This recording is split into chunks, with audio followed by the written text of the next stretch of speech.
வணக்கம் காவியா பாப்பா, எப்படி இருக்கு? நல்லா இருக்கிறியா? பெரம்பலூரில் ஐடி கம்பெனியில் வேலை செய்கிற உனது தம்பி பரத் ரிஷி சென்னையிலேருந்து உனக்கு ஒரு மோட்டிவ் கொடுக்க சொல்லிக்கிற. அப்படி என்ன மோட்டிவ்?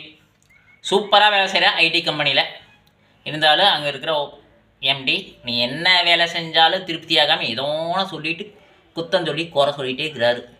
நீ அந்த வேலையை விட்டு வர முடியல. நல்ல வேலை, நல்ல சம்பளம், வீட்டில் கஷ்டம், அதனால் வெளியே வர முடியல. அப்படியே போயிட்டுருக்குறேன். கரெக்டாக மனசு கஷ்டமாக இருக்குது. அது தெளிவு வர என்ன பண்ணுறது? பல்ல கடிச்சிட்டு வேலை செய்ய, அவ்வளோதான். வேறு எதுவும் பண்ண மாட்டேன். நல்ல வேலை, நல்ல சம்பளம் அப்படிங்கும்போது பல்ல கடிச்சிட்டு வேலை செய்ய வேண்டியதை.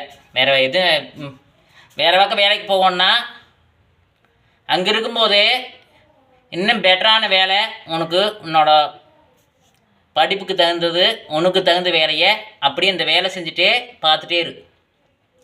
இந்த வேலை தான் பெட்ரு, இந்த இடம் தான் பெட்டர்னாலும் கிடையாது, இதை விட பெட்டராக இருக்குது. 4 ஃப்ரெண்ட்ஸுக்கிட்ட, நிறைய நண்பர்கிட்ட விசாரி ஏதோ ஒரு கம்பெனிக்கு இந்த லீவுக்கு டைம் கிடைக்கும் போது அங்கே போய் அட்டன் பண்ணி இன்டர்வியூ இது அட்டன் பண்ணிட்டு ஒரு 10 நாள் 15 நாள் லீவ் இது எடுத்துகிட்டு அது போய் அட்டன் பண்ணி எப்படி இதுன்னு வேலையை பார்த்துட்டு அதில் ஜாயின் பண்ணிக்கோ. ஒருத்தங்கிட்ட திட்டு வாங்கிட்டு செய்யணும்னு அவசியம் கிடையாது. நம்மளோட திறமையெல்லாம் போட்டு எல்லாமே முடக்கிட்டு இங்கேயே வேலை செய்யணும்னு அவசியம் கிடையாது. சரியா?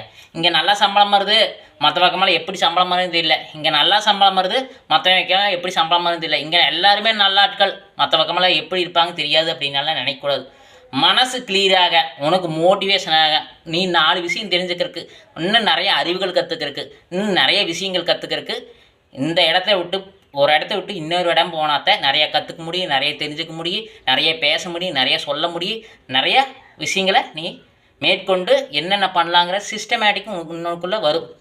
சரியா? சைக்காலஜிக்கலாக தெரிஞ்சுக்கலாம். இதை விட வேறு இடம் பெட்டராக இருக்குது. பார்த்து நிதானமாக நேர்த்தியாக பேசு. வேலை கிடைக்கிறதுக்கு முன்னாடி வாய் விடாத, வாய் விட்டு எதுவும் பேசாத. என்ன சொல்கிறதா செய்யி, வேலை கிடைக்கிற வரைக்கும்.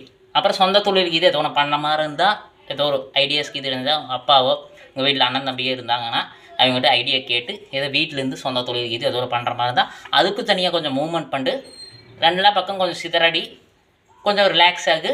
இந்த சொந்த தொழில் பண்ணிவிட்டு இந்த வேலைக்கு வரும்போது இந்த திட்டு, இந்த பேச்சு பெருசாக தெரியாது. அதனோட கவனம் அப்படி போகும். அப்படி போகும்பொழுது உனக்கு வாழ்க்கை நல்லாயிருக்கு, நல்லபடியாக அமைய நல்லா இருக்க வாழ்த்துக்கள். எதையும் கவலைப்படாத. இந்த வேலை செஞ்சால் செய்யி, இல்லைன்னு அடுத்த வேலை தேடுறதுக்கு உண்டான முயற்சி செய்யி. கவலைப்படாத. உனது வாழ்க்கை நல்வழி வர வாழ்த்துகிறேன் பாப்பா. சரியா? உனது தம்பி சார்பாக நன்றி.